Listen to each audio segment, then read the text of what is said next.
Nadège Henrich présente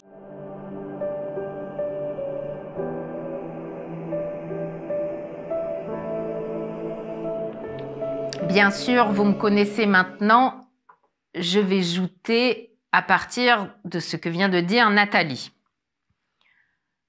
Comme je suis en version contre, je vais m'adresser à toutes les personnes qui ne pourront pas gravir cette montagne. C'est important. Alors oui, vous pouvez me dire ou croire que toute personne peut gravir la montagne. À cela, je vous dis non. Ça n'est pas possible. Alors oui, je vais toucher les sensibilités de certains, les égos de d'autres. Cependant, je l'affirme et je le redis, tout le monde ne peut pas gravir une montagne. Et de surcroît, en étant une personne fragile. Nathalie a dit « Nous sommes partis à 11 pour finir à 2 ». Alors cela me fait sourire. Parce que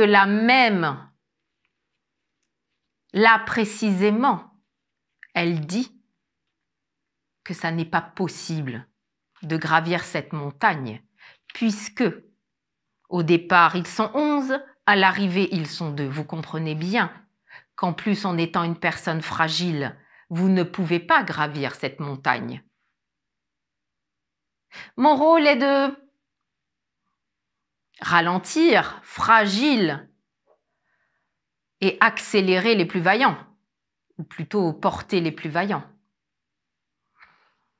Là où se trouve la subtilité, c'est que parfois, les vaillants pensent être des fragiles, et parfois, les fragiles pensent être des vaillants.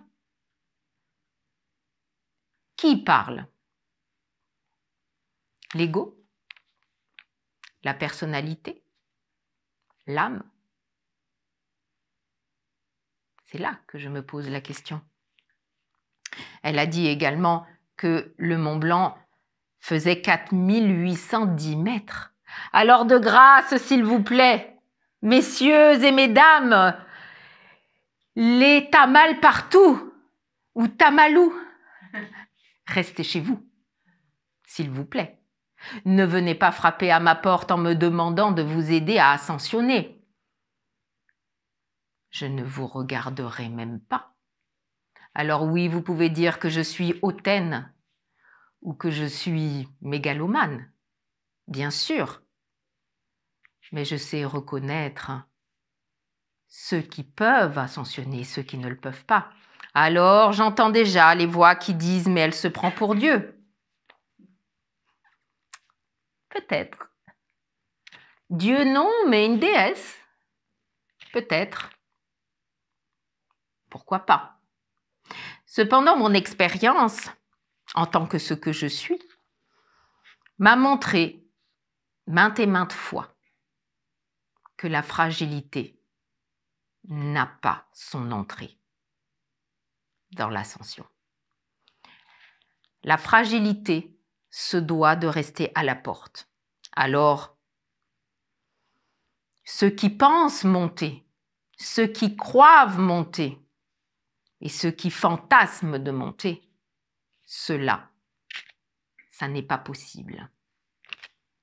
Elle a dit également que les premiers à avoir ascensionné le Mont Blanc étaient Michel. Ah, il fallait bien qu'un Michel, un Michael se glisse là-dedans.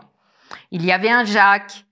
Et la première femme s'appelait Marie, pour elle, paradis. Mais l'ascension, c'est cela. La rencontre avec le paradis. Alors, qu'est-ce le paradis? Qu'est-ce le paradis? Le paradis, c'est un fantasme. C'est le fantasme de croire que là-bas, c'est meilleur qu'ici. Est-ce que ça l'est vraiment? Probablement. Probablement. Elle a dit également que le Mont Blanc attire les passionnés. Oh, de grâce, laissez la passion à la porte. Je n'ai pas besoin de passionnés, j'ai besoin de persévérants. Les passionnés, savez-vous ce que c'est? Et là, je vais les heurter. Je vais heurter leur sensibilité. Les passionnés, c'est un feu de paille. Ils mettent l'énergie au départ, un peu comme le bélier qui enclenche l'énergie et après, il n'y a plus rien dans les tuyaux. Le passionné fait 2 mètres d'ascension. Cependant, il ouvre la voie. Il ouvre la voie en montrant que cela est possible pour les autres. Mais la passion, je vous assure, ne gravira jamais le Mont Blanc. La force va prendre le relais. Alors les personnes fragiles, non. Elles ne monteront pas. Et non, je ne les prendrai pas. Elle a dit également qu'elle a reçu une préparation physique spécifique, alimentaire, néanmoins physique. Gravir le Mont Blanc, c'est physique. Une ascension, c'est à la fois physique, émotionnel, mental, spirituel, énergétique. Elle pense qu'il n'y avait qu'une préparation physique. C'est faux. Alors, s'il vous plaît, monsieur de l'embonpoint, madame, ah là je vais toucher et heurter, désolé. Comment s'appellent ces gens très maigres qui se font vomir? Merci. Madame l'anorexique, restez sur votre chaise. Monsieur le grand Dieu, restez sur votre chaise. Elle a dit également qu'à 48 ans, elle ne fumait pas, ne buvait pas, ne se droguait pas et qu'elle était mal en point. Elle vivait aussi aux Antilles. Et son médecin lui a dit, si elle continue comme ça, il lui posera des stènes. Alors, je ne sais pas ce que c'est des stènes, je peux imaginer. Cependant, là encore, la personne fragile ne peut pas passer. Mais la fragilité, n'est-ce pas qu'un voile finalement? La fragilité, c'est ce que les parents, les éducateurs, les formateurs ont projeté sur l'enfant étant petit. Lui sera fragile, lui sera vainqueur, lui sera roi, lui sera palefrenier. Mais, parfois, il y a quelques pépites. Alors, à l'intérieur de chacun, effectivement, il y a une pépite. Cette pépite nécessite de se dépasser. Mais là, vous, pourrez-vous vous dépasser pour ascensionner? Oui, mais à quel prix? Êtes-vous d'accord de perdre vos enfants, votre famille, votre amoureux? Pourquoi perdre? Eh bien parce que l'instant d'un souffle, l'instant de l'ascension, tous ces êtres restent en bas. Ils vous accompagnent soit par la pensée, soit par le cœur, mais vous êtes seul face à l'ascension. Alors lorsque je regarde ces personnes-là face à moi, je dis non.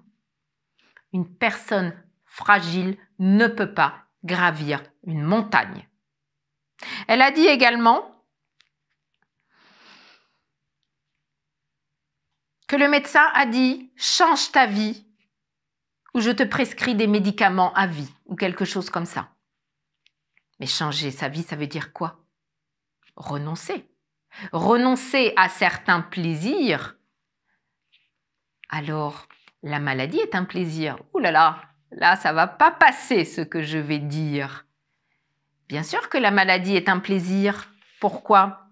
Eh bien, parce que lorsque vous êtes malade, vous avez autour de vous plein de gens qui s'occupent de vous avec bienveillance ou pas, selon votre préférence. Vous avez des médecins, des infirmiers et des gens qui vous disent qu'ils vous aiment et qui vous donnent à manger. La maladie est un plaisir. Alors bien sûr que là, va monter en chœur les gens malades, les médecins, Peut-être même me traiteront de til de secte, parce que ça c'est courant. Lorsque quelqu'un vous pointe du doigt quelque chose de juste, on va souvent le traiter de secte. Alors, qu'est-ce que la secte vient faire là-dedans?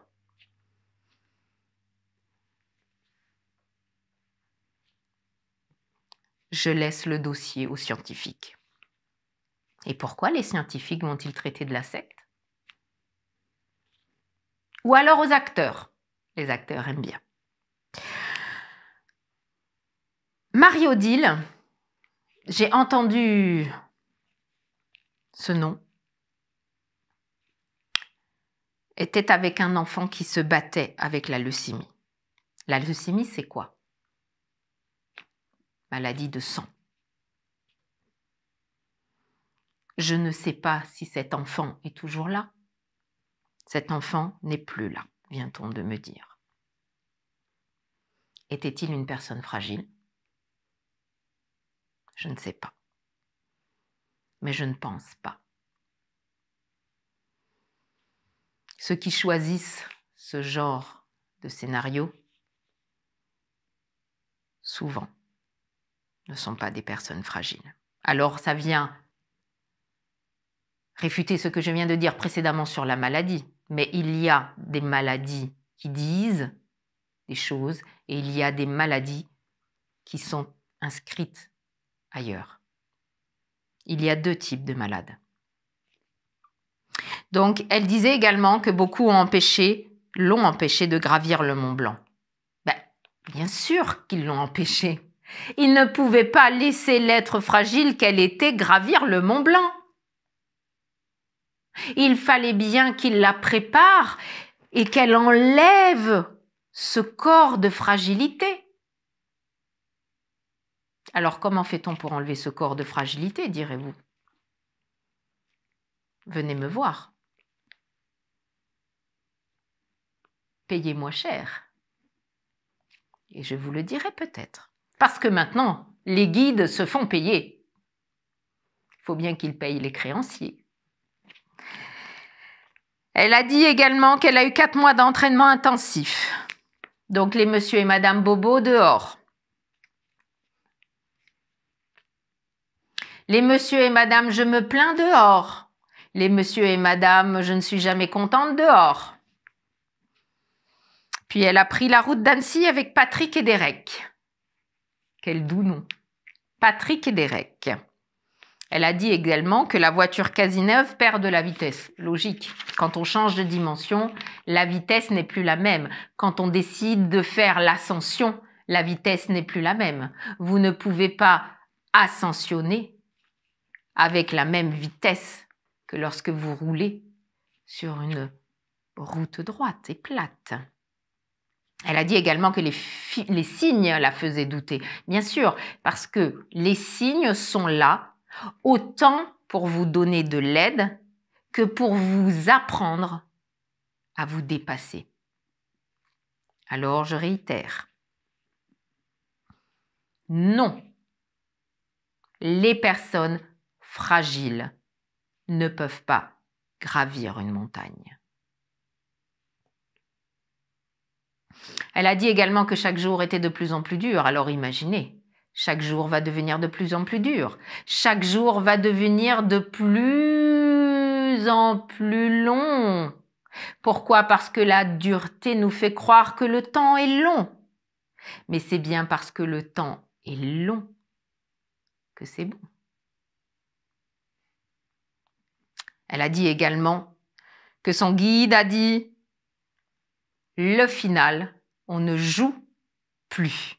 Nous partons dans le noir. » C'est exactement ça. Ascensionner, c'est avancer dans le noir et c'est développer sa foi.